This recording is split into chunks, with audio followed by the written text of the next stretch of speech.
तो दोस्तों, रावण को किसने दी थी सोने की लंका और ये लंका किसने बनवाई थी? आइए जानते हैं। कथा के अनुसार छल कपट से प्राप्त की गई वस्तु कभी स्थायी नहीं रहती, उसका विनाश अवश्य होता है। रावण द्वारा छल से प्राप्त की गई सोने की लंका भी जलकर भस्म हो गई।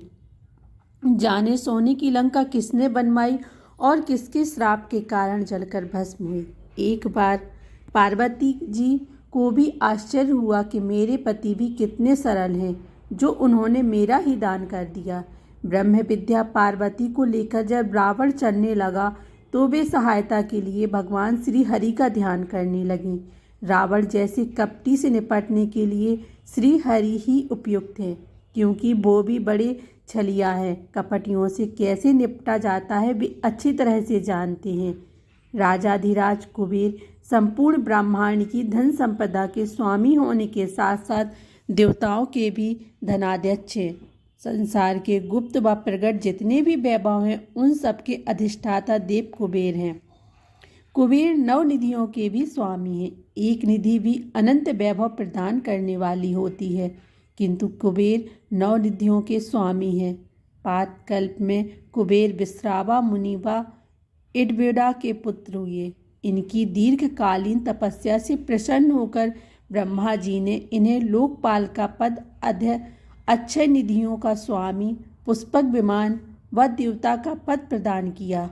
कुबेर ने अपने पिता विश्रावा मुनि से कहा कि ब्रह्मा जी ने मुझे सब कुछ प्रदान कर दिया है, परंतु मेरे निवास के लिए कोई स्थान नहीं दिया है। इस पर इनके पिता ने दक्षिण समुद्र तट पर त्रिकूट पर्वत पर स्थित लंका नगरी कुबेर को प्रदान की। कुबेर ने कई जन्मों तक भगवान शंकर की पूजा आराधना की। पातकल्प में इन्होंने भगवान शंकर की विशेष आराधना की। भगवान शंकर ने प्रसन्न होकर इन्हें उत्तर दिशा का आधिपत्य, अलकापुरी का राज्य, चैत्ररथ नामक दिव्य वन और एक दिव्य सभा प्रदान की। माता पार्वती की इन पर विशेष कृपा थी। भगवान शंकर ने कुबेर से कहा, तुमने अपने तप से मुझे जीत लिया है, अतः मेरा मित्र बनकर यहीं अलकापुरी में रहो। इस प्रकार कुबेर भगवान शिव के भी घनिष्ठ मित्र हैं। एक बार कुबेर ने भगवान शंकर के पास जाकर कहा, मैं आपकी कोई सेवा करना चाहता हूँ, मुझे कोई सेवा बताएं। भगवान शंकर ने कहा, मेरे हृदय में तो श्री राम बसते हैं, वही मेरा धन है, मुझे किसी वस्तु या सेवा की आवश्यकता नहीं है। भगवान शंकर के मना करने पर कुबेर भंडारी प्रतिदिन माता पार्वती से विनती करते थे, माँ, मेरी आप दोनों की सेवा करने की बहुत इच्छा है, कोई सेवा बताओ। एक बार भगवान विष्णु और लक्ष्मी जी भगवान शंकर और माता पार्वती से मिलने कैलाश पर्वत पर आए। ठंड के कारण लक्ष्मी जी ठिठुरने लगीं। सर्दी से बचने के लिए उन्हें पूरे कैलाश पर्वत पर कोई स्थान नहीं मिला। तब लक्ष्मी जी ने माता पार्वती से पूछा, आप इस पर्वत पर कैसे जीवन व्यतीत करती हैं? इसके बाद माता पार्वती ने बैकुंठ की यात्रा की। वहाँ के वैभव को देखकर पार्वती जी ने ठान लिया कि वे अपने और शंकर जी के लिए ऐसा ही महल निर्मित करवाएंगी। अपनी इच्छा को उन्होंने भगवान शिव के सन्मुख रखा, परंतु भगवान शंकर तो विरागी ठहरे, वे कुछ नहीं बोले। एक दिन माता पार्वती ने कुबेर से कहा, तुम्हारे पास बहुत संपत्ति है तो सोने का राजमहल बनवा दो, मैं शंकर जी को मनाकर उसमें ले आऊँगी। तब कुबेर को बहुत प्रसन्नता हुई कि मेरी संपत्ति का उपयोग शिव सेवा में होगा। मेरे द्वारा बनाए गए राजमहल में भगवान शंकर माता पार्वती सहित विराजेंगे। कुबेर ने अपनी सारी संपत्ति लगाकर देवताओं की शिल्पी विश्वकर्मा से सोने का राजमहल बनवा दिया, जिसे देखकर सभी देवताओं को बड़ा ही आश्चर्य हुआ। और भगवान शंकर ब्रह्मा है तो माता पार्वती ब्रह्म विद्या है, ब्रह्म विद्या के अधीन रहता है।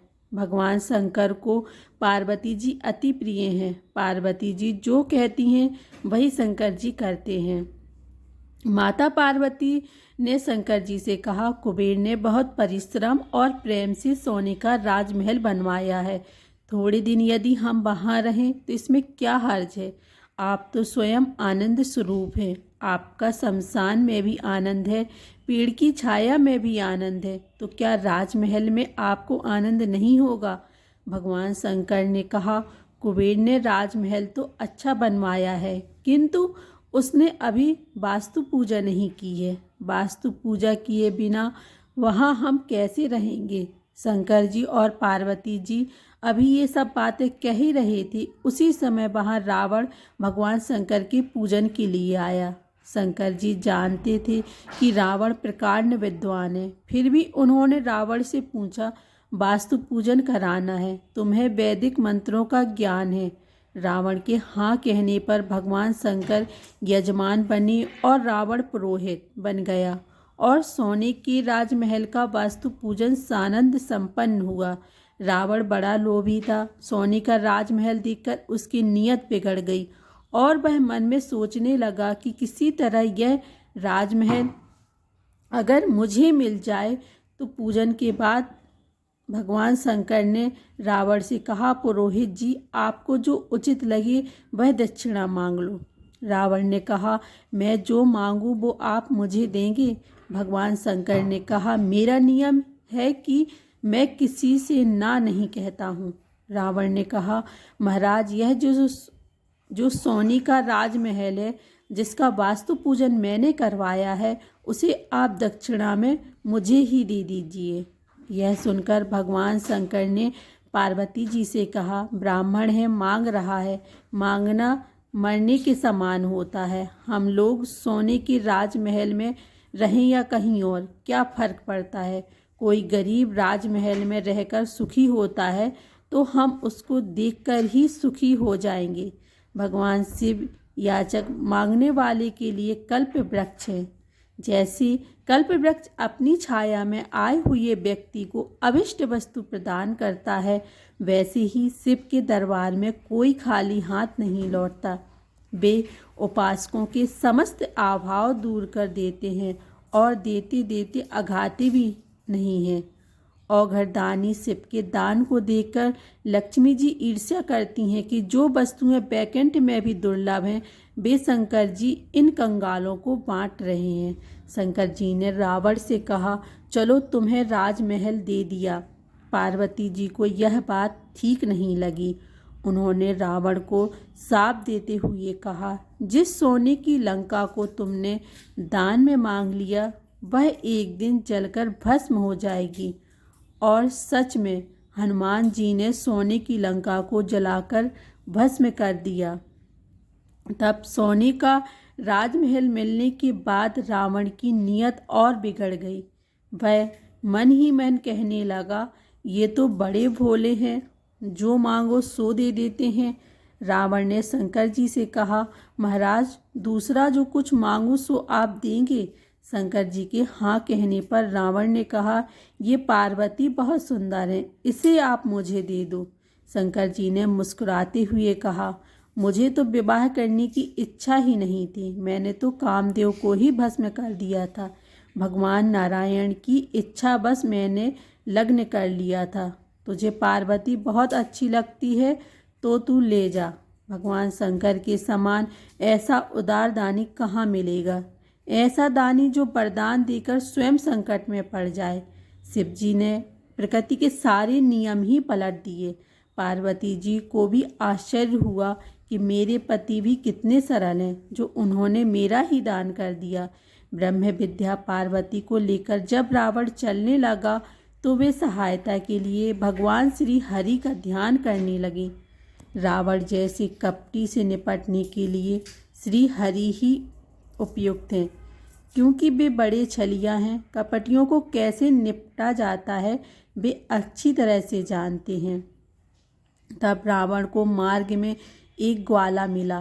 ग्वाले ने रावण को बंधन करके पूछा, आप तो बड़े वीर पुरुष हैं, किसी से भी हारे नहीं हैं, फिर ये किसको ले जा रहे हैं। अहंकारी रावण अपनी प्रशंसा से फूल गया और कहने लगा, शंकर जी ने मुझे सोने की लंका और ये ब्रह्म विद्या पार्वती दी है। इस पार्वती को पाकर मैं अमर हो जाऊंगा। ग्वाले ने हंसते हुए कहा, यह पार्वती नहीं है, यह उनकी दासी होंगी। शंकर जी तुम्हें अपनी पार्वती कैसे दे देंगे? पार्वती जी की दासी देकर तुम्हें बहला दिया है। ब्रह्म विद्या माता पार्वती के श्री अंग से तो कमल की गंध निकलती है, क्योंकि उनके अंग में मलमूत्र रुधिर मांस नहीं है।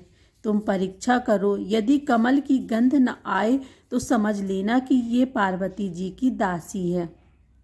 पार्वती जी ने अपने श्री अंग की तीव्र दुर्गंध प्रकट कर दी। रावण की बुद्धि भ्रमित हो गई। उसने कहा, इनमें से तो कमल की सुगंध तो नहीं आ रही है, दुर्गंध आ रही है। ग्वाले के बेस में श्री हरि ने कहा, तब तो यह पार्वती की दासी है। वे पार्वती तुम्हें कैसे दे देंगे? मैंने सुना है कि पार्वती जी शंकर जी ने पाताल में रख दिया है। तुम्हें इन्हें छोड़ दो। रावण ग्वाले की बातों में आ गया और पार्वती जी को छोड़ करके चला गया। तब भगवान श्री हरि ने वहाँ पार्वती जी की पूजा और स्थापना की। दक्षिण पर्वत में गोकर्ण महाबलेश्वर नामक स्थान है, जहाँ पर द्विपयनी जगदम्बा पार्वती जी का मंदिर है। तो दोस्तों, ये थी हमारी लंका की कहानी कि कैसे रावण ने लंका को प्राप्त किया था और वो कैसे जल के भस्म हो गई। ये तो आप सभी लोग जानते ही हैं रामायण के चरित्र में, प्रसंग में। तो आप लोगों को ये वीडियो कैसी लगी? अगर अच्छी लगी हो तो प्लीज़ हमारे वीडियो को लाइक कीजिए, चैनल को सब्सक्राइब कीजिए, शेयर कीजिए। धन्यवाद।